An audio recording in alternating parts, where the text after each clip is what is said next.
Okay, so we can start then. Well, first of all, thanks for being in Mexico and promoting the film. Thank you for having me. No, I think people are going to be really interested because they love this character, right? And you've mentioned before that Kong is part of the pop culture. It's something bigger than just one movie.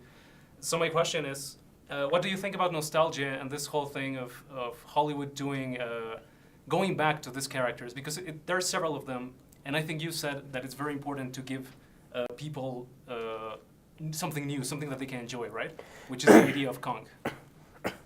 I think nostalgia is a tricky thing. I think nostalgia is an incredibly important piece of reflection in our lives. I don't know if you ever read Calvin and Hobbes. There's a Calvin and Hobbes strip where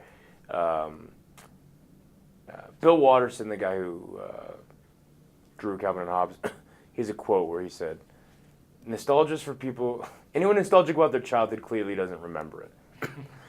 And I think that goes to show you the power of nostalgia, which is to like have such joy for these things, but then to realize like, oh, that was actually really hard. What a weird time in your life. And so I think that's actually sort of applicable to something like this, where it's both, right? We're playing with a piece of pop culture history. We're playing with an icon. We're playing with a piece of film history. So there are elements of Kong that people naturally love. But then we need to strip it from the elements that you don't need anymore. And then the elements that are the same, that you've seen over and over and over again, and that audiences have been shown over and over and over again. Because to me, it's like, let's take what people love about the nostalgia of it, the general vibe they get, but now we have to show audiences something new. We have to give them something fresh with this movie. We have to give them stuff where they feel like they've never seen it before, because otherwise, what are kids these days going to be nostalgic for?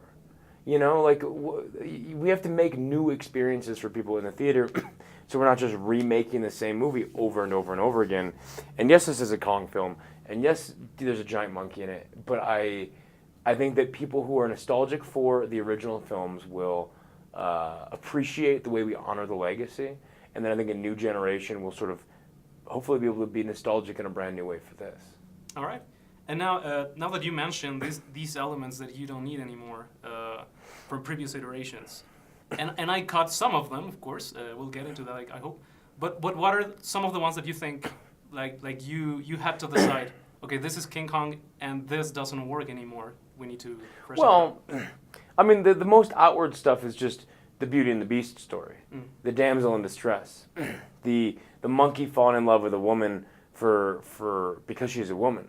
You know, it's 2017. We live in a much more progressive time, and we've seen it before.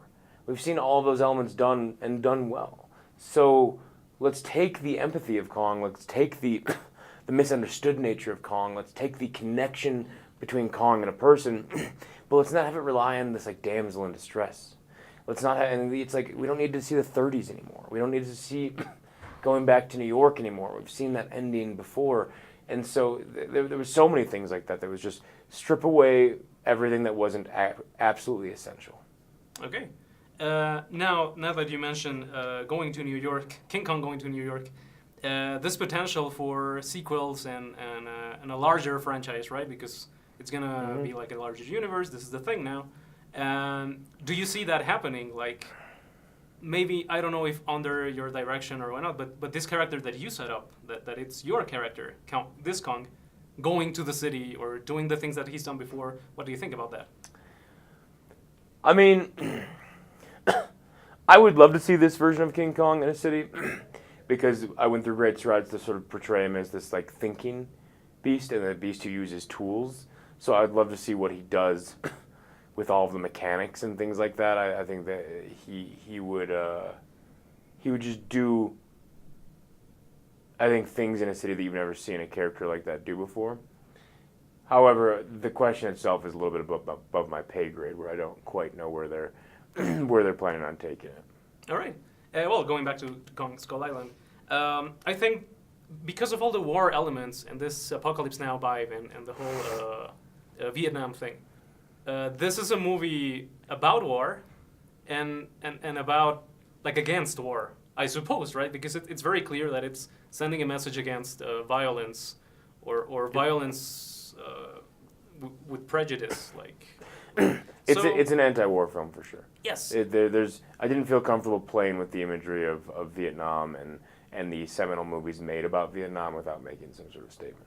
Sure, but well, I guess my question was, how do you manage to keep people entertained? Because people like violence in their movies, a certain degree of violence, right?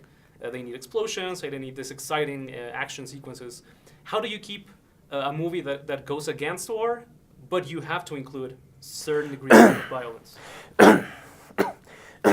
Well, I don't think being entertained and being entertained can be mutually exclusive from the idea of like war and like violence in a negative way, right? And I think part of that is trying to be as calculating as I can as a filmmaker to show audiences set pieces.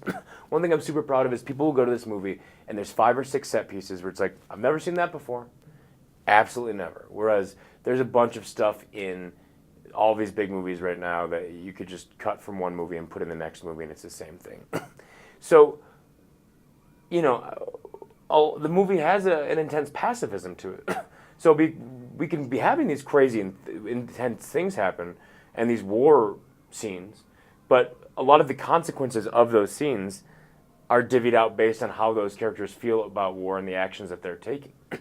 There are characters that choose to think first and appreciate the beauty. There are characters who knee-jerk or try and take things down, and their fate, even though we're playing with war and war imagery, their fate is directly generally tied to how they feel about those things. And so as long as you're sort of doling out consequences that thematically line up with what you're saying, then, you know, I'm super proud of the fact that this movie, the action in it is, I think, worth seeing on a big screen because it's crazy. Very crazy. But, you know, we're also not trying to hit people over the head with, like, the message necessarily. Sure, but I mean, what you're saying is it's not mutually inclusive, like, they don't exclude each other, right? Yeah, Okay. I think you can have these big, intense, crazy moments, and not have that like somehow supporting war and violence. Okay. You know, because the actions and what these characters are going through don't necessarily support war and violence. Oh, sure. I think we need to Yeah, finish. we're done, yeah. Oh, okay. Well, we're done. All right. Well, thank you so much.